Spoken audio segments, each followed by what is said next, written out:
Alice in Borderland was one of the biggest surprises of that year on Netflix. We have our season 2. I've seen every episode, but is it good? Let's talk about it. What's up, Netflix fans? Welcome back to my channel. Today we are talking season 2 of Alice in Borderland. Let me know down below if you'd like to see me talk about the ending of this season once it drops. But right now, I want to get into my thoughts. You have Arisu and Usagi, our main two characters, who are chasing the mystery of Borderland in order to return to their real world. He discovers that all the numbered cards have been cleared, meaning now only 12 face cards are left to get through. However, it appears that each face card corresponds to not another game, but to a person that they will have to defeat in order to progress and escape execution. We have new and returning faces, and most importantly, new games in Season 2. This series is rated TV mature for sex and nudity, lots of violence and gore, profanity, and some frightening scenes. Starting with our lead, our main character in Arisu, who is a fascinating individual. We learned so much about him in Season 1. Obviously, what happened to his friends was tragic, but now he's attempting to navigate this new world seemingly alone, obviously, with Usagi playing a key role. You also have characters like Aguni and Tata. I could go on. There are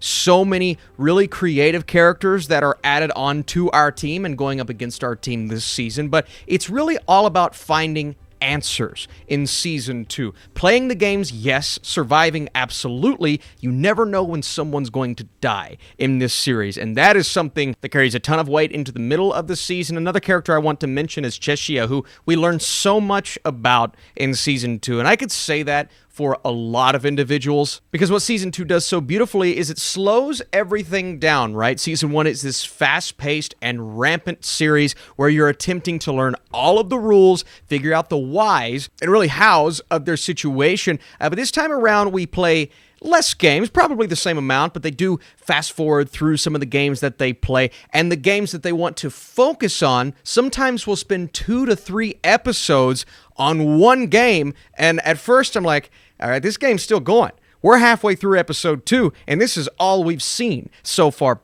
But because that's the way it's handled in Season 2, we get to spend more time with these characters in the midst of conversation, learning about them. We have the flashbacks again. They were present in Season 1. That's how we learn most of what we know about the characters that are still with us. It's the same case for the new characters in Season 2, but it's also learning more about those that are already with us at the beginning of Season 2. And some of these flashbacks are so full of emotion. And that's another thing that I think is way more present in Season 2. I cared so much more during this season because of the way that the script handles how they got here and what is their mental state while they are in this world, and not just the good guys. There's a scene, and I'm not going to spoil exactly how it happens, where we get to see 2 individuals who are behind something bad happening, and the toll that it's taking on one of them is just too much to handle. Even the ones that we are supposed to hate in Season 2, not all of them, but a few of them get a little bit of story in there to make you care and to make you at least see why.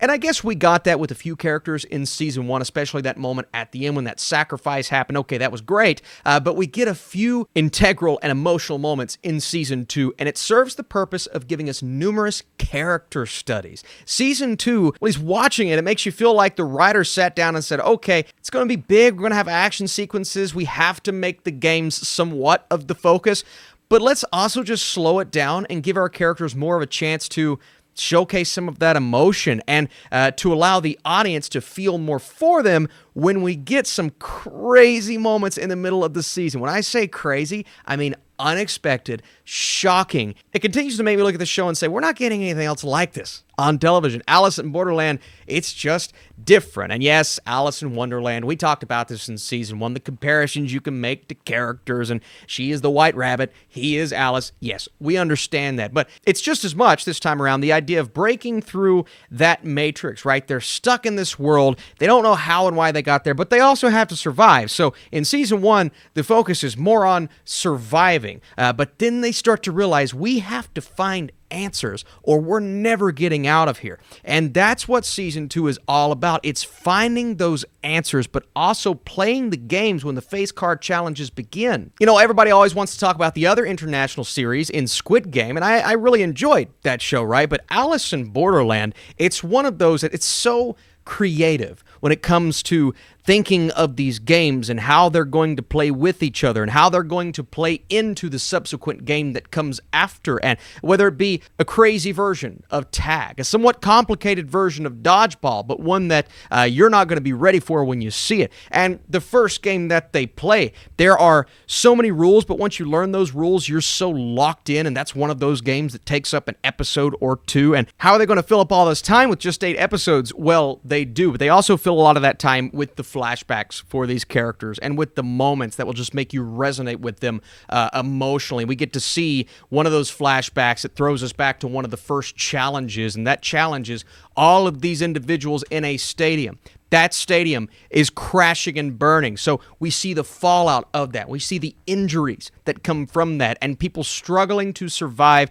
And sometimes they will, sometimes they won't. So you're going to feel a certain way if it's a character that you love. That's what a great show does. I would say there were less antagonists this time around, and it was more so trying to figure out how to solve the puzzle. And we definitely get those, but maybe I was expecting a bit more on that side this time around, and there is obviously going to be a lot of exposition in this season. They have to tell us things and try their very best to show us and not tell us, but at points there's so much to explain, especially with these games, they just have to tell us. So that was definitely unfortunate, but I was able to look past that at points, and while the VFX for the most part are really good, right? This desolate world, and then a world full of chaos. I mean, in the first episode, we get this crazy scene involving a lot of gunfire. Everyone's running for their lives, and it just looks so good. It looks so authentic.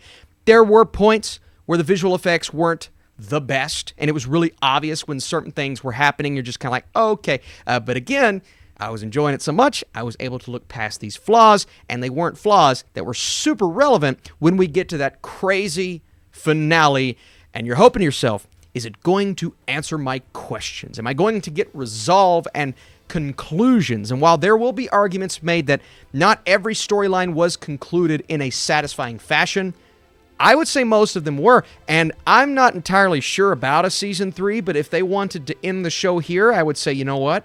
I'm happy, I'm satisfied, I think they could pick it up, but if they don't, Season 2 had a really nice conclusion and a great, a bit lengthier finale, right? It was an hour and 20 minutes, but a great finale nonetheless. Before I give you my score, the best way to support this video is by dropping that like down below. Let me know if you'd like a spoiler video talking about Season 2. And today's secret phrase is not a phrase, but a question. Did you like Squid Game or Alice in Borderland more? Season 2 continues the trend of creativity and hard-hitting emotions. Our characters are out for answers, and the obstacles they face to get these answers are so entertaining. Fans will be satisfied. I'm going an 85% with my score.